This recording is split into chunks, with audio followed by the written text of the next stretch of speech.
Hello friends, എല്ലാവർക്കും നമസ്കാരം. നിങ്ങൾ ഏവരും കാത്തിരിക്കുന്ന അലീനയുടെ ഇന്നത്തെ വിശേഷത്തിലേക്ക് എല്ലാ കൂട്ടുകാർക്കും സ്വാഗതം. എല്ലാവർക്കും നല്ലൊരു ദിവസം ആശംസിച്ചുകൊണ്ട് തന്നെ വിശേഷത്തിലേക്ക് കിടക്കാം. ലൈക്ക് ചെയ്യാനും ഹൈപ്പ് ചെയ്യാനൊന്നും മറക്കരുത്. തുടങ്ങുമ്പോൾ തന്നെ കാണിക്കുന്നത് പൗലോസ്, അലീന, നമ്മുടെ ആന്റപ്പൻ ഇവര് സംസാരിക്കുകയാണ് കേട്ടോ. അങ്ങനെ കള്ളത്തരങ്ങൾ ഓരോന്നായിട്ട് നമ്മുടെ അലീന പൊക്കുകയാണ്. അങ്ങനെ അലീന ചോദിച്ചു, ഇങ്ങനെ കൊച്ചു കൊച്ചു സാധനങ്ങളാണെങ്കിലും ഇങ്ങനെ എടുത്തു കൊടുക്കുന്ന വിവരം നിങ്ങളുടെ കേണൽ അദ്ദേഹത്തിന് അറിയാമോന്ന്. അപ്പം പറഞ്ഞു, അയ്യേ ഇത് വെറും സിമ്പിൾ കാര്യല്ലേ മോളെ, സിമ്പിൾ കാര്യം എന്ന് പറഞ്ഞാൽ ഇതൊക്കെ അങ്ങനെ അറിയിച്ച് ചെയ്യേണ്ട കാര്യമാണോ എന്നിങ്ങനെ ചോദിച്ചപ്പോഴത്തേക്കും, ഓ ഇതങ്ങനെ അറിയിച്ച് ചെയ്യേണ്ട കാര്യമൊന്നും അല്ലല്ലേ ഇപ്പം. അല്ലെന്നേ, ഇതൊക്കെ ഞങ്ങളെ കൊണ്ട് കൈകാര്യം ചെയ്യാൻ പറ്റൂലോ, പിന്നെ ഇതൊക്കെയാണ് എന്നോട് പറയേണ്ട കാര്യമില്ല, വെറും സിമ്പിൾ കാര്യം. അപ്പൊ നമ്മുടെ അലീന ചിരിച്ചുകൊണ്ട് പറഞ്ഞു, എന്നാ പിന്നെ ശരി, നിങ്ങൾ ഇപ്പൊ വരുമല്ലോ അല്ലേ? ആ, ഞങ്ങളിപ്പം പിന്നെ വരും കുഞ്ഞ് എന്ന് പറഞ്ഞു കേട്ടോ. ഏതായാലും ഈ സമയത്ത് അലീന അങ്ങ് പോയി. അപ്പൊ നമ്മുടെ പൗലോസ് പറഞ്ഞു, ആന്റപ്പേട്ടോ ഇത് പണിയാവൂല്ലോ. എന്റെ പൊന്നു പൗലോസ് മിണ്ടാതിരിക്കുക. ദേ ഇതിന്ന് നമ്മുടെ ഉറക്കം കളഞ്ഞു, നാളെ നമ്മുടെ പണിയും പോകുന്ന എന്റെ ബലമായ സംശയം. സൂക്ഷിച്ചാൽ ദുഃഖിക്കണ്ട. ഇവളാള് ചില്ലറക്കാരിയല്ല. അതിന് എന്റെ കഴുത്തിലേക്ക് അല്ലല്ലോ പിടിച്ചേക്കുന്നത്. ദേ ആ പെണ്ണ് കണ്ണു വെച്ചിരിക്കുന്നത് പൗലോസിന്റെ അടുക്കളയിലേക്കാ. അതാണ് ഞാൻ പറയുന്നത്. എന്റെ അടുക്കളയിലേക്കല്ലേ കണ്ണു വെച്ചിരിക്കുന്നത്. എന്റെ അടുക്കളയിൽ വേറൊരാൾ കാല് കുത്തണമെങ്കിൽ ഈ പൗലോസും മരിക്കണം. ആ, എന്നാ പിന്നെ പൗലോസ് മരിക്കാൻ തയ്യാറായിക്കോ എന്ന് ആന്റപ്പൻ. മരിക്കും മരിക്കും, ഈ പൗലോസും മരിക്കും എന്ന് ആന്റപ്പനോട് പൗലോസും. ഏതായാലും ആന്റപ്പന് ചെറിയൊരു രീതിയിൽ സംശയം തോന്നുന്നുണ്ട് കേട്ടോ. ഇത് പണിയാവൂലോ എന്ന് തന്നെത്താനെ നിന്നിങ്ങനെ പറയുന്നുണ്ട് കേട്ടോ. പൗലോസ് കിച്ചണിലേക്കല്ല അകത്തേക്ക് കയറിപ്പോയി. നമ്മുടെ ആന്റപ്പൻ അവിടെ നിൽക്കുകയാണ്. അപ്പൊ ഇത് കഴിഞ്ഞ് അലീന ഇങ്ങനെ കറങ്ങി ചുറ്റി വന്നു. അപ്പോഴത്തേക്ക് നമ്മുടെ ബൈജു അവിടെ ഉണ്ടായിരുന്നു. അപ്പൊ ബൈജു ചോദിച്ചു, എന്താ എന്താ ഈ നോക്കുന്നത്? അത് പിന്നെ ഞാൻ ഈ പരിസരമൊക്കെ ഒന്ന് നോക്കുമായിരുന്നു. അല്ല, ആന്റപ്പ ചേട്ടൻ ഇന്നലെ കാണിച്ചു തന്നില്ലേ? ആ, കാണിച്ചൊക്കെ തന്നു. അല്ല, ഒരു തവണ നോക്കാനേ അനുവാദം ഉള്ളോ ഒരാൾക്ക് ഈ പരിസരവും വീടും ഒക്കെ? ഏയ്, ഞാനേ എന്തെങ്കിലുമൊക്കെ ചോദിക്കണ്ടേ, അതും കൊണ്ട് ചോദിച്ചതാ. അല്ല, ചേട്ടന്റെ പേരെന്താ? ബൈജു എന്നാണോ? ആ, ബൈജു സെബാസ്റ്റ്യൻ പത്തനാപുരം. എന്നെ ബൈജു എന്നൊന്നും വിളിക്കണ്ട, ബൈജു ചേട്ടാന്നൊന്നും വിളിക്കണ്ട, എന്നെ ബൈജു എന്ന് വിളിച്ചാൽ മതി. എനിക്ക് അത്ര പ്രായമൊന്നുമില്ല. അയ്യോ, ഞാൻ അതിനെ അപമാനിക്കാൻ വേണ്ടി ഒന്നും വിളിച്ചതല്ല, ബഹുമാനിക്കാൻ വേണ്ടി വിളിച്ചതാ. അല്ല, അലീന കുഞ്ഞ് ഇവിടെ വരുന്നതിന് മുമ്പ് ശരിക്കും എവിടെയായിരുന്നു? അലീന എന്ന് മാത്രം വിളിച്ചാൽ മതി, കുഞ്ഞല്ലല്ലോ ഞാന്. അല്ല, ഞാനും ബഹുമാനം കൊണ്ട്. ശരിക്കും ഉണ്ടോ ഈ ബഹുമാനം? ആ, പിന്നെ കേണൽ സാബിന്റെ മകളല്ലേ, അപ്പൊ പിന്നെ ബഹുമാനിക്കാലോ. അല്ല, ഉറപ്പല്ലല്ലോ, ഇപ്പോഴും സംശയം തീർന്നിട്ടില്ലല്ലോ. അല്ല, ഇങ്ങനെയൊക്കെ പറഞ്ഞാല് എന്താ ഞാൻ പറയേണ്ടത്? അല്ല, ഞാൻ ചോദിക്കുന്നതിനല്ലല്ലോ മറുപടി തരുന്നത്. അത് പിന്നെ ഞാൻ പാലാന്നാ വന്നേന്ന് അറിയത്തില്ലേ? ആ, അതെ അതെ, അതിനിടയ്ക്ക് ഓഫ്നേജിലാണെന്നോ മറ്റും പറയുന്നത് കേട്ടു. അതേന്നെ, ഞാനൊരു ഓഫ്നേജിലാണ് വളർന്നത്, അവിടെയുള്ള അനാഥ കുട്ടികളിൽ ഒരാളായിട്ട്. അല്ല, പാലായിലായിരുന്നോ ഓഫ്നേജ്? ഏയ് അല്ലെന്നേ, തിരുവനന്തപുരത്തെ കഴക്കൂട്ടം. പാലായില് വന്നിട്ട് ഒരു വർഷം പോലും ആയിട്ടില്ല. അല്ല, അവിടെ ആരാ ഉണ്ടായിരുന്നത് പാലായില്? അവിടെ ഒരു മുത്തശ്ശീനെ നോക്കാന് ഒരു ഹോം നേഴ്സ് ആയിട്ട് വന്നതാ. ആ, പിന്നെ ഞാൻ അവിടുത്തെ വീട്ടുവേലക്കാരിയായി. ആ വീട്ടിലെ കുട്ടികളുടെ ചേച്ചിയായി, അവിടുത്തെ അച്ഛന്റെ മോളായി, ഇപ്പം ഇവിടെ എത്തി. ഇങ്ങനെയാണ് എന്റെ കഥ. അല്ല, വീട്ടുവേലക്കാരിയായിട്ട് നിന്നപ്പം ആ വീട്ടിലെ ജോലി എന്തായിരുന്നു? എല്ലാ ജോലിയും ചെയ്യും. തൂത്തു തുടയ്ക്കും, പാത്രം കഴുകും, അലക്കി തേക്കും, കഞ്ഞി വെക്കും, കറി വെക്കും, അങ്ങനെയെല്ലാം. അല്ല, നിന്നെ കണ്ട അങ്ങനെയൊന്നും തോന്നത്തില്ലല്ലോ. അതിന് കാണുന്നവരെ പോലെയാണോ? കാണുന്നത് പോലെയാണോ മനുഷ്യര്? പുറമേ ചിരിക്കും, അകമേ വെറുക്കും. പുറമേ ഗൗരവം കാണിക്കും, അകമേ സ്നേഹിക്കും. പുറമേ അതിവിനയം കാണിക്കും, അകമേ പുച്ഛിക്കും. പുറമേ സഹായത്തിന് ഓടി വരും, അകമേ നശിപ്പിക്കാനുള്ള മാർഗം എന്താണോ അതിങ്ങനെ തെരഞ്ഞുകൊണ്ടേയിരിക്കും. അങ്ങനെ എന്തെല്ലാം തരത്തിലുള്ള മനുഷ്യരല്ലേ ബൈജു ചേട്ടാ? അതെ അതെ, അത് ശരിയാ, പലതരത്തിലുള്ള മനുഷ്യരുണ്ട്. എന്നാലേ ഞാൻ അങ്ങോട്ട് പോട്ടെ എന്ന് പറഞ്ഞുകൊണ്ട് നമ്മുടെ അലീന അങ്ങ് പോയി കേട്ടോ. ഏതായാലും ബൈജു സംസാരിച്ച് കുറച്ച് കാര്യങ്ങളൊക്കെ മനസ്സിലാക്കി ബൈജു നേരെ ആന്റപ്പന്റെ അടുത്ത് ചെല്ലുകയാണ്. അങ്ങനെ ആന്റപ്പന്റെ അടുത്ത് ചെന്നിട്ട് നമ്മുടെ ആന്റപ്പനാണെങ്കിലോ സിഗരറ്റ് ഒക്കെ വലിച്ച് ഇങ്ങനെ ഇരിക്കാം. അപ്പം ബൈജു എന്നിട്ട് പറഞ്ഞു, പൗലോസേട്ടാ, അല്ല പൗലോസിന്റെ അടുത്താട്ടോ ചെല്ലുന്നത്, ആന്റപ്പന്റെ അടുത്തല്ലേ. അങ്ങനെ ബൈജു പറയുക, എന്റെ പൗലോസേട്ടാ, ആ പെണ്ണ് വെറും തറയാ തറ. ദേ കേണൽ സാബിന്റെ മോളൊന്നും അല്ല, കോപ്പ്. അല്ല, കേണൽ സാബിന്റെ മോൾ എങ്ങനെയാ ഓഫനേജിൽ വളരുന്നത്? ഒരു ഓഫനേജിൽ അനാഥ കുട്ടികൾക്കൊപ്പം വളരും അങ്ങനെ? അല്ല, അതെങ്ങനെ നീ അറിഞ്ഞു? ആ, അതൊക്കെ ഞാൻ അറിഞ്ഞു. അതൊക്കെ ഞാൻ അറിയും. അല്ല, ഒരു സിഗരറ്റ് ഉണ്ടോ എടുക്കാനായിട്ട്? അയ്യോ, ആകെ രണ്ടെണ്ണേ ഉള്ളൂ, എന്റെ കയ്യിൽ വേറെ ഇല്ല. ബൈജു, നീ ഏതായാലും ഒരു കാര്യം ചെയ്യാം എന്ന് പറഞ്ഞപ്പോഴത്തേക്കും ചുണ്ടിലിരുന്ന സിഗരറ്റ് ബൈജു മേടിച്ച് തട്ടിയെടുത്തിട്ട് വലിച്ചു. അപ്പോഴത്തേക്കും പൗലോസ് ചോദിച്ചു, നീ എന്താണ് ഈ കാണിക്കുന്നത്? ഒരുമയുണ്ടേ ഒലക്കപ്പുറത്തും കിടക്കാം, അറിയത്തില്ലേ പൗലോസ് ചേട്ടാ? ഉം ഞാനേ രാവിലെ ആ പെണ്ണിന്റെ അടുത്ത് ചോദിച്ചു. ആ പെണ്ണ് പല പല ഉത്തരങ്ങളൊക്കെയാ പറയുന്നത്. എവിടെയാ വരുന്നതെന്ന്, എവിടെന്നാ വന്നതെന്ന് ചോദിച്ചപ്പോഴത്തേക്ക് ഞാൻ പറഞ്ഞു ഒഴിഞ്ഞു മാറാൻ നോക്കി. ഞാൻ വിടുവോ, കുത്തി കുത്തി ഞാൻ അങ്ങ് ചോദിച്ചു കഴിഞ്ഞപ്പോഴത്തേക്കും തത്ത പറയുന്ന പോലെ അവള് സത്യം എല്ലാം പറഞ്ഞു. അല്ല, എന്തോ പറഞ്ഞത്? അനാഥ ആയിരുന്നെന്ന്. പാലായിലും ഒരു വീട്ടില് വേലക്കാരിയായിട്ട് നിന്നു. ഉം ഇങ്ങോട്ട് വരാനുള്ള ഏക എക്സ്പീരിയൻസ് അതാണെന്ന്.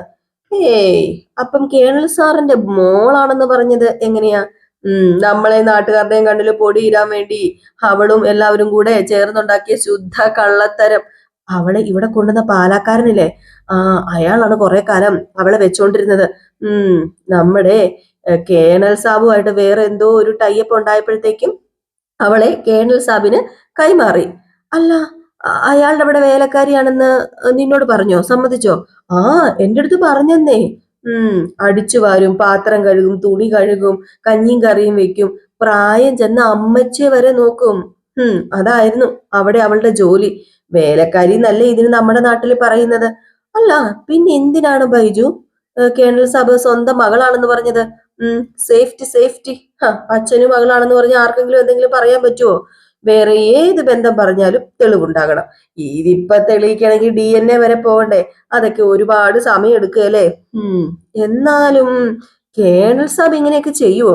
ചെയ്യുന്നേ. ആ പാലാക്കാരന് ഉപദേശിച്ചു കൊടുത്ത ബുദ്ധിയാ. അവിടെ അച്ഛനും മോളും നാടകം കളിച്ച് എല്ലാവരെയും പറ്റിച്ചു. അവിടെ ഭയങ്കര സക്സസ് ആയി. അത് തന്നെ ഇവിടെയും ചെയ്തോളാൻ അയാൾ പറഞ്ഞു. അങ്ങനെയായിരിക്കും. അല്ല ബൈജു, നീ പറയുന്നതൊക്കെ ശരിയാണോ? ശരിയാണെന്നേ. നമ്മള് കിഴങ്ങന്മാരാണെന്നാണ് അവളുടെ വിചാരം. എന്തോ പറഞ്ഞാലും വിശ്വസിച്ചോലും. അവളുടെ കയ്യില് ഉണ്ടല്ലോ കുറെ കള്ളത്തരങ്ങളും കുരുട്ടു വിദ്യകളും ഒക്കെ. നമ്മളെ വിറ്റ കാശ് അവളുടെ കയ്യിൽ കൊടുക്കരുത് നമ്മള്. നമ്മളല്ല, അവളെ വിറ്റ കാശ് നമ്മൾ മേടിച്ചെടുക്കണം. ഇതൊക്കെ വെറും കള്ളത്തരമാ പൗലോസെ, വെറും കള്ളത്തരം. ഇതിലെന്തൊക്കെയോ ഇങ്ങനെ തിരിഞ്ഞ് തിരിഞ്ഞ് മറിയുന്നുണ്ട്. ഏതായാലും നമുക്ക് കണ്ടുപിടിക്കാനൊന്നും പറ്റത്തൊന്നുമില്ല. കാര്യങ്ങളൊന്നും നമുക്ക് ഇപ്പൊ ഒറ്റ നോട്ടത്തിൽ കാണാനൊന്നും സാധിക്കത്തില്ല. പക്ഷെ നമുക്കിത് പൊളിക്കണ്ടേ പൗലോസേട്ടാ? പിന്നെ പൊളിക്കണം, പൊളിച്ചെടുക്കണം. നമുക്കിത് കേണൽ സാബിന്റെ ഭാര്യ വീട്ടുകാരെ അറിയിക്കണം, കേണൽ സാബിന്റെ സ്വന്തക്കാരെ അറിയിക്കണം. ആരെയൊക്കെ അറിയിച്ചാലും ഒരൊറ്റ ഒരെണ്ണത്തിനെ ഇങ്ങോട്ടേക്ക് കയറി വരാനുള്ള ധൈര്യമില്ലെന്ന് ആലോചിക്കുമ്പോഴാ ഇവിടുത്തെ പട്ടികളെ പേടിയല്ല എല്ലാവർക്കും. ഒരു കാര്യം ചെയ്താലോ, നമുക്ക് കുട്ടിച്ചായനെ വിളിച്ച് വിവരം പറഞ്ഞാലോ? അല്ല, പുള്ളിക്കാരൻ അറിഞ്ഞാ പിന്നെ വേണ്ടത് എന്താണെന്ന് പുള്ളിക്കാരൻ ചെയ്തോളൂല്ലോ. എന്നാ പിന്നെ ബൈജു നീ വിളിച്ചു പറ, ഇപ്പൊ തന്നെ വിളിച്ചു പറ. എന്നാ പിന്നെ ഞാൻ ഇപ്പൊ വിളിക്കാന്ന് പറഞ്ഞു ബൈജു ഫോൺ എടുത്തു. ബൈജു ഫോൺ എടുത്തപ്പോ നമ്മുടെ കുട്ടിച്ചായനെ, ഔതക്കുട്ടിച്ചായൻ അവിടെ എന്തൊക്കെയോ പണിയും കാര്യങ്ങളൊക്കെ ആയിരുന്നു. അങ്ങനെ ബെല്ലടിക്കുന്നത് കേട്ട് ഫോൺ എടുത്തിട്ട് ഹലോ, ഇത് ആരാന്ന് ചോദിച്ചപ്പോഴത്തേക്കും ഞാൻ ബൈജുവാ കൊളുത്തുപുഴന്ന്. നീ ചത്തില്ലേടാ? ഓ, എന്റെ പൊന്നു കുട്ടിച്ചായൻ ചേട്ടാ, എന്നെക്കാളും പ്രായമുള്ള പലരും ഇവിടെ മീശയും പിരിച്ച് നടപ്പുണ്ട്. അവരൊക്കെ കഴിഞ്ഞിട്ടേ ഞാൻ പോകത്തുള്ളൂ. ഓ, നമുക്ക് കാണാടാ. അല്ല, നീ ഇപ്പം എന്നാത്തിനാ ഇങ്ങോട്ടേക്ക് വിളിച്ചത്, അതൊന്ന് പറ എന്ന് ഔതക്കുട്ടിച്ചായൻ. അപ്പം നമ്മുടെ ബൈജു കാര്യങ്ങൾ A to Z വരെ, എന്താ പറയാ, ഇല്ലാത്ത കാര്യം വരെ ഉണ്ടാക്കി പറഞ്ഞു കൊടുക്കാണ് കേട്ടോ. എന്താ പറയാ, കുറച്ച് കൊതി നുണയും ഒക്കെ കൂട്ടി കൂട്ടി കുഴച്ച് നമ്മുടെ ഔതക്കുട്ടിച്ചായനോട് പറഞ്ഞു കൊടുത്തു. ഔതക്കുട്ടിച്ചായൻ ഇത് കേട്ട് കഴിഞ്ഞാൽ അടങ്ങിയിരിക്കുവോ? മകൻ ഇങ്ങനെ ഒരു തെമ്മാടിത്തരം ചെയ്ത് അടങ്ങിയിരിക്കുവോ? ഏതായാലും ഫോണൊക്കെ കട്ട് ചെയ്തിട്ട് അത് അങ്ങനെ വിട്ടാൽ ശരിയാവില്ലല്ലോ എന്നും പറഞ്ഞുകൊണ്ട് ഔതക്കുട്ടിച്ചായൻ ഇങ്ങനെ ഒരു നിപ്പുണ്ട്. ഏതായാലും ഉടനെ തന്നെ പുള്ളിക്കാരൻ സ്റ്റാൻഡിൽ എത്തുമായിരിക്കും.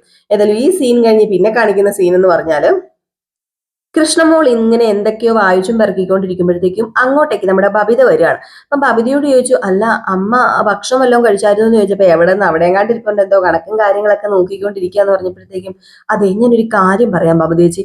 ബബിതേച്ചി ഒത്തിരി അങ്ങോട്ട് ദേഷ്യപ്പെടാനൊന്നും പോകണ്ട കേട്ടോ അമ്മയോടെന്ന് പറഞ്ഞപ്പോഴത്തേക്കും, ഞാൻ ആരോടും അങ്ങോട്ടും വെക്കിട്ട് കയറാൻ പോകുന്നില്ല, പക്ഷെ ഇങ്ങോട്ടേക്ക് വന്നു കഴിഞ്ഞിട്ടുണ്ടെങ്കിൽ ഞാൻ വിട്ടുകൊടുക്കത്തില്ലെന്ന് പറഞ്ഞപ്പം, അപ്പം ഈ നിൽക്കുന്ന ജൂനിയർ വൈജയന്തി സീനിയർ വൈജയന്തിയോട് ഏറ്റുമുട്ടാൻ തന്നെ തീരുമാനിച്ചോ? എന്റെ പൊന്നുകൃഷ്ണൻ, നീ എന്റെ വായിന്ന് കേൾക്കും കേട്ടോ. ഓ, ഞാൻ ഒന്നിനും ഇല്ലേ, ഞാൻ ഒന്നും പറയുന്നില്ലേ. അല്ല, അച്ഛൻ ഇതുവരെ വരാറായില്ലേ? അതോ ഇന്നിപ്പോ അച്ഛൻ വരത്തില്ലേ? അല്ല, അച്ഛൻ ഇന്ന് വരുന്നല്ലേ പറഞ്ഞത്? അപ്പൊ ഇന്ന് വരും, വരാതിരിക്കത്തില്ല എന്ന് കൃഷ്ണമോളും പറഞ്ഞു. എന്റെ കൃഷ്ണമോള് പറഞ്ഞു, കുറച്ചും കൂടെ ലേറ്റ് ആയിട്ട് വരുന്നതാ നല്ലത്, അത്ര നേരം കൂടി സമാധാനമായിട്ട് ഇരിക്കാൻ പറ്റുള്ളൂ എന്ന്. സത്യം പറഞ്ഞു ഇതിലൊന്ന് ഓർത്തോണം ആ പിള്ളേരുടെ അവസ്ഥയും. ഏതായാലും ഈ സമയത്ത് ഫോണടി കേൾക്കാം കേട്ടോ വണ്ടിയുടെ. അങ്ങനെ നമ്മുടെ ബാലചന്ദ്രൻ നേരെ വരികയാണ്. നെടുമ്പുരയ്ക്കൽ വീട്ടിലേക്ക് ഇനിയിപ്പം വൈജയുമായുള്ള കൊമ്പ് കോർക്കലാണ്. അങ്ങനെ ഇറങ്ങി വീടിനകത്തേക്ക് കയറി വന്ന ഉടനെ തന്നെ നമ്മുടെ കൃഷ്ണമോള് ചോദിച്ചു, അല്ല അച്ഛൻ എന്താ താമസിച്ചത്? അല്ല ഇത്രയും ലേറ്റ് ആയത് എന്താ? അതെ, ഞാൻ കടയിൽ ഒന്ന് കേറിയായിരുന്നു മക്കളെ. ഇന്നിനി കടയിലേക്ക് പോകുന്നില്ല, ഞാൻ അവിടുത്തെ പണിയെല്ലാം തീർത്തിട്ടാണ് ഇങ്ങോട്ടേക്ക് വന്നത്. അല്ല അലീന ചേച്ചിനെ വിളിച്ചായിരുന്നോ? അലീന ചേച്ചിനെ വിളിച്ചിട്ട് അലീന ചേച്ചി എന്ത് പറഞ്ഞു? അതോ സങ്കടമാണോ അലീന ചേച്ചിക്ക്? അല്ല അലീന ചേച്ചി അവിടെ ആക്കിയിട്ട് ഇങ്ങോട്ട് പോകുന്നപ്പോഴത്തേക്ക് സങ്കടമായോ അച്ഛന്? അല്ല അവിടെ എന്ത് ജോലിക്കാ പോയത്? അവിടെ ഓൾറെഡി പണിക്കാരൊക്കെ ഉണ്ടല്ലോ, എന്ത് ജോലിയാ ചെയ്യേണ്ടതെന്ന് അറിയത്തില്ലെന്ന് ചേച്ചി പറഞ്ഞായിരുന്നല്ലോ. അവിടെ സേഫ് ആയിരിക്കും അച്ഛ എന്ന് പറഞ്ഞ് നമ്മുടെ കൃഷ്ണമോളും ബബിതയും കൂടി അങ്ങോട്ടും ഇങ്ങോട്ടും മാറി മാറി ഇങ്ങനെ ഓരോന്ന് ചോദിക്കുകയാണ്. നമ്മുടെ ബാലചന്ദ്രൻ ഒന്നും മിണ്ടുന്നില്ല. അപ്പൊ കൃഷ്ണമോള് ചോദിച്ചു, ഇതെന്താ അച്ഛനൊന്നും മിണ്ടാത്തത്? അല്ല എനിക്ക് മറുപടി പറയാൻ കുറച്ച് സമയം കിട്ടുമോ? എന്തേലും ചോദിക്കാനുണ്ടെങ്കിൽ അതും കൂടെ ചോദിക്കുക, എന്നിട്ട് ഞാൻ മറുപടി തരാം. അയ്യോ അച്ഛാ ഇത്രേ ഉള്ളൂ, അച്ഛാ ഇത്രേ ഉള്ളൂ, സോറി, അറിയാനുള്ള ആ ഒരു ആവേശം കൊണ്ട് ചോദിച്ചതാ. അച്ഛൻ പറ. ശരി, പറഞ്ഞു കളയാ, പറയുന്നതിന് ഒരു കുഴപ്പമില്ല, എല്ലാം ഞാൻ വിശദീകരിച്ച് പറയാം എന്റെ മക്കളോടൊന്നും പറഞ്ഞിട്ട് നമ്മുടെ ബബിതേനെയും കൃഷ്ണമോളെയും അവിടെ, അതായത് വലതും ഇടതും ഇരുത്തി, എന്നിട്ട് പറയാണ്, അലീനയെ ഞാന് വിളിച്ചൊന്നുമില്ല മക്കളെ, എനിക്ക് വിളിക്കാൻ പറ്റിയില്ല. ഏതായാലും നിങ്ങൾ വിളിച്ച വിശേഷമൊക്കെ പറഞ്ഞിട്ടുണ്ടാവൂല്ലോ അങ്ങോട്ടും ഇങ്ങോട്ടും ഒക്കെ. പിന്നെ കാര്യങ്ങളൊക്കെ കുറച്ച് പ്രശ്നമാണ്.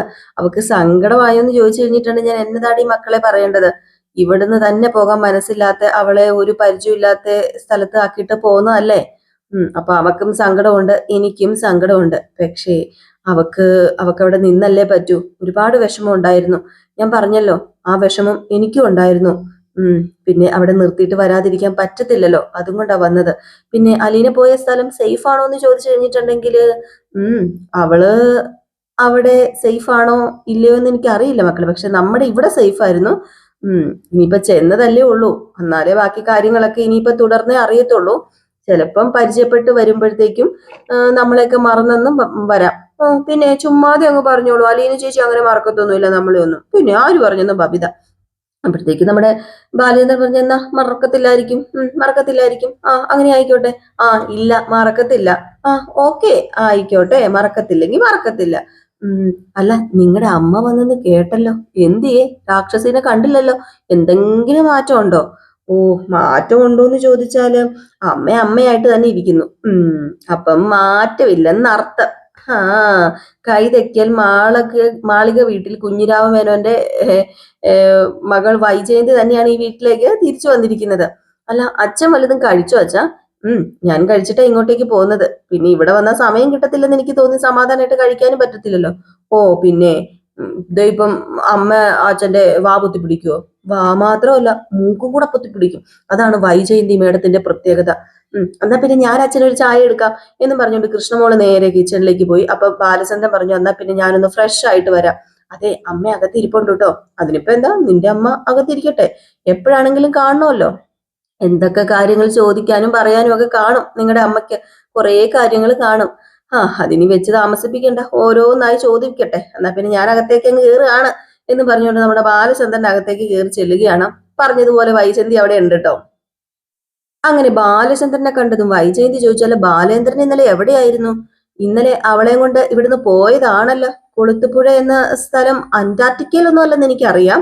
അല്ല അന്റാർട്ടിക്ക വരെ പോകണ്ട, അന്റാർട്ടിക്കയുടെയും കൊല്ലപ്പള്ളിയുടെയും ഇടയ്ക്കാണ് ഈ കൊളുത്തുപുഴ. അല്ല അവളെ എപ്പോഴാ പുതിയ മുതലാളിയുടെ വീട്ടിൽ കൊണ്ട് വിട്ടത്? ഇന്നാണോ അതോ ഇന്നലെയാണോ? അതൊക്കെ അറിഞ്ഞിട്ട് നിനക്ക് എന്തിനാ? നിനക്ക് എന്തെങ്കിലും ചെയ്യാനുണ്ടോ അതറിഞ്ഞിട്ട്? അല്ല നീ ആരാ ഇതൊക്കെ ചോദിക്കാനായിട്ട്? നീ ആരോടാ ഈ ചോദിക്കുന്നത്? കുറെ ദിവസം മുമ്പ് ഈ വീട്ടിൽ നിന്ന് ഇറങ്ങിപ്പോയതല്ലേ. അപ്പൊ ഞാൻ നിന്നോട് ചോദിച്ചോ എവിടെയായിരുന്നു എന്ന്? ചോദിക്കണം, എല്ലാ ആണുങ്ങളും അങ്ങനെയാ, ഭാര്യമാരെ കണ്ടില്ലെങ്കിൽ ചോദിക്കും. ഓ, ചോദിക്കാൻ വേണ്ടി ഞാൻ നിന്റെ പുറകെ നടക്കണോ? നീ എവിടെ പോയിരിക്കുകയാണെന്ന് എനിക്ക് എങ്ങനെ അറിയാം? ദേ, നീ എന്നെങ്കിലും ഒരു ദിവസം തിരിച്ച് വരുമ്പോഴത്തേക്കും നീ എവിടെയായിരുന്നു, ആരുടെ കൂടെ ആയിരുന്നു എന്നൊന്നും ഞാൻ ചോദിക്കാറില്ലല്ലോ. അല്ല ഞാൻ ആരുടെ കൂടെയാണെന്ന് ബാലചന്ദ്രൻ അറിയത്തില്ലേ? ഓ, എനിക്കത് അന്വേഷിക്കാൻ വേണ്ട, അറിയുകയും വേണ്ട. അത് പിന്നെ ഞാൻ അത് എവിടെയാണെന്ന് എനിക്ക് അറിഞ്ഞേ പറ്റൂ. അതുപോലെ എന്റെ ഭർത്താവ് എവിടെയാണെന്ന് ഞാൻ അറിയും, എനിക്ക് അറിയണം. അല്ല എനിക്ക് പറയാൻ മനസ്സില്ലെങ്കിൽ എന്ത് ചെയ്യും വൈജയന്തി? ഓ, അപ്പം പറയാൻ പറ്റാത്ത സ്ഥലമാണ്, അപ്പൊ അതുകൊണ്ടാണ് പറയാൻ മടി. അതെ, പറയാൻ പറ്റാത്ത പലതും ഒളിപ്പിച്ചു വെച്ചിരിക്കുന്നത് ഞാനല്ല. എന്താ, ഞാനാണോ? അതെ, നീ തന്നെയാ. അവനവനോട് തന്നെ ചോദിച്ചു നോക്ക്. അതെന്താ ബാലേന്ദ്ര ഇങ്ങനെ ഒരു വർത്താനം? ഞാൻ എന്താ ഒളിപ്പിച്ചു വെച്ചിരിക്കുന്നത്? അതാ പറഞ്ഞത് മനസാക്ഷിയോട് ചോദിച്ചു നോക്കാന്, എന്നോടല്ല ചോദിക്കേണ്ടത്. അല്ല, ബാലചന്ദ്രൻ എന്തോ മനസ്സിൽ വെച്ചോണ്ടാണല്ലോ പറയുന്നത്. അപ്പോഴത്തേക്ക് നമ്മുടെ കൃഷ്ണമോള് പറഞ്ഞു, അമ്മയ്ക്ക് നാക്ക് ചൊറിയുന്നുണ്ടോ? ചോദ്യം ചെയ്യാൻ വേണ്ടി ഇറങ്ങിയിരിക്കുന്നു. കുറെ നാള് മുമ്പ് ഒരു കാറും എടുത്തോണ്ട് രാത്രി ഇറങ്ങി. അതിന് നല്ല പണി കിട്ടി. എന്നിട്ട് ഒരു 6 മാസത്തോളം ഹോസ്പിറ്റലിൽ കിടന്നു. എന്നിട്ട് അടങ്ങിയോ? ഇല്ല. ദേ, അമ്മയ്ക്ക് ഇതൊക്കെ ചോദിക്കാൻ എന്താ അവകാശം? ഭർത്താവിനെയും മക്കളെയും വീടും എല്ലാം ഇട്ടിട്ട് ഉപേക്ഷിച്ച് പോയതല്ലേ? ആരെങ്കിലും ക്ഷണിച്ചായിരുന്നു ഇങ്ങോട്ടേക്ക് വരാനായിട്ട്? അച്ഛന്റെ സ്ഥലത്ത് ഞാനായിരുന്നെങ്കിലേ ആ ഗേറ്റിന് ഇപ്പുറത്തേക്ക് കടത്തത്തില്ലായിരുന്നു. ഓഹോ, നീ ആരാടി എന്നെ ക്വസ്റ്റ്യൻ ചെയ്യാൻ? എന്റെ വയറ്റീന്ന് പറഞ്ഞതല്ലേ നീ? നീ എന്നാ സംസാരിക്കാറായത്? ഓ, അതെ, അമ്മ ഇവിടെ നിന്ന് ഇറങ്ങി പോയപ്പോഴത്തേക്ക് ഞങ്ങൾ പല സ്ഥലത്തേക്ക് പോയി. ദിവസങ്ങൾ കഴിഞ്ഞാ തിരിച്ചു വന്നത്. ആരെങ്കിലും ചോദിച്ചു? ആരും ചോദിച്ചില്ലല്ലോ. എന്നിട്ട് അച്ഛൻ പോയപ്പോ മാത്രം ഒരു ചോദ്യം ചെയ്യല്. തീരെ വിലയില്ല അമ്മയുടെ ശബ്ദത്തിനെ ഇപ്പം. ഉള്ള വിലയും കൂടെ ഇല്ലാതാക്കല്ലേ എന്ന് പറഞ്ഞിട്ട് നമ്മുടെ കൃഷ്ണമോൾ അങ്ങ് പോയി കേട്ടോ. വൈജയ്ക്ക് അങ്ങ് ചൊറിഞ്ഞു വരികയാണ്. ഇത്രയും പറഞ്ഞു കഴിഞ്ഞപ്പോഴത്തേക്കും സത്യം പറഞ്ഞാൽ നമ്മുടെ ബാലചന്ദ്രൻ ഒരു സമാധാനമായി. മക്കള് തന്റെ കൂടെ ഉണ്ടല്ലോ എന്നൊരു വിശ്വാസവും ഒരു ആത്മവിശ്വാസം. ഏതായാലും ബാലചന്ദ്രൻ കയറിപ്പോയി. ആ സമയത്ത് നമ്മുടെ ബബിത നേരെ വൈജയുടെ മുഖത്ത് നോക്കിയിട്ട് ചോദിച്ചു, വല്ല കാര്യം ഉണ്ടായിരുന്നോ? ഇതൊക്കെ മേടിക്കേണ്ട വല്ല കാര്യം ഉണ്ടായിരുന്നോ? മിണ്ടാതെ അങ്ങ് ഇരുന്നാ പോരായിരുന്നോന്ന്. അങ്ങനെ ബബിത അങ്ങ് പോയി. അങ്ങനെ വൈജ ഇങ്ങനെ നിന്ന് പെരുകി നിൽക്കുകയാണ്. പിന്നെ കാണിക്കുന്ന സീൻ എന്ന് പറഞ്ഞാൽ നമ്മുടെ അലീനയാണ്. അപ്പൊ അലീന് രേവതി വിളിക്കുകയാണ് കേട്ടോ. രേവതി വിളിച്ചിട്ട് പരാതി പറയാം. എന്താണ് അലീന ചേച്ചി ഇത്? അലീന ചേച്ചിക്ക് എന്നെ ഒന്ന് വിളിക്കായിരുന്നല്ലോ. ഞാൻ ചേച്ചിയോട് പറയാതെ ഈ വീട്ടിൽ നിന്ന് വേറൊരു വീട്ടിലേക്ക് പോട്ടെ. ദേ എടി കള്ളി, നീ അടി മേടിക്കും കേട്ടോ. രോഹിത് ഇന്നലെ നിന്നെ വിളിച്ചില്ലേടി? ഓ, വിളിച്ചു കൊരങ്ങൻ. എപ്പോഴാ വിളിച്ചതെന്ന് അറിയാമോ? ഉച്ച കഴിഞ്ഞ്. ചേച്ചി പോയി കഴിഞ്ഞ്. അല്ല, അവനും വല്ലാത്ത വിഷമത്തിലായിരുന്നു മോളെ. ഇന്നലെ വിളിച്ചപ്പം ഞാന് അവനോട് പറഞ്ഞായിരുന്നു. അപ്പൊ അവനാ എന്നോട് പറഞ്ഞ് വിളിച്ചെന്ന്. അതെ, ഒരു വിവരവും പറഞ്ഞില്ല. അലീന ചേച്ചി പോയി അവിടെ എല്ലാവർക്കും സങ്കടമാണെന്ന് പറഞ്ഞു. എടി, അവന് അതല്ലാതെ എന്ത് പറയാനാ? അവനൊന്നും അറിയത്തില്ലല്ലോ. പിന്നെ ഇള്ളക്കുട്ടിയല്ലേ, അവനൊന്നും അറിയാതിരിക്കാൻ വേണ്ടി. എന്റെ അലീന ചേച്ചി വെറുതെ ഓരോ ന്യായം പറയല്ലേ. അത് പിന്നെ മോളെ, ഞാൻ നിന്നെ വിളിച്ചാലും അത്രേ പറയാനുണ്ടായിരുന്നുള്ളൂ. മോളെ, ഞാൻ പാലായിൽ നിന്ന് കൊളുത്തുപുഴ പരിസരത്തേക്ക് പോവുകയാണ് കേട്ടോ എന്നും മാത്രം. അതിൽ കൂടുതലൊന്നും എനിക്കും അറിയത്തില്ലായിരുന്നു മോളെ. പിന്നെ ഞാൻ പറയുന്നത് പോലെ തന്നെയല്ലേ അവൻ പറയത്തുള്ളൂ. നിന്നോട് പറയാനുള്ള ഉത്തരവാദിത്തം ഞാൻ അവനെ ഏൽപ്പിച്ചത് തെറ്റുവാണോ? തെറ്റാണെന്ന് എനിക്ക് തോന്നുന്നില്ല. അല്ല, ഞാനൊരു കാര്യം ചോദിക്കട്ടെ. ചേച്ചി ഇങ്ങോട്ടേക്ക് വരാൻ പ്ലാൻ ഇട്ടിരുന്നോ? ഓഹോ, അതവൻ പറഞ്ഞല്ലേ. ഞാന് അച്ഛനോട് അത് പറഞ്ഞതാ.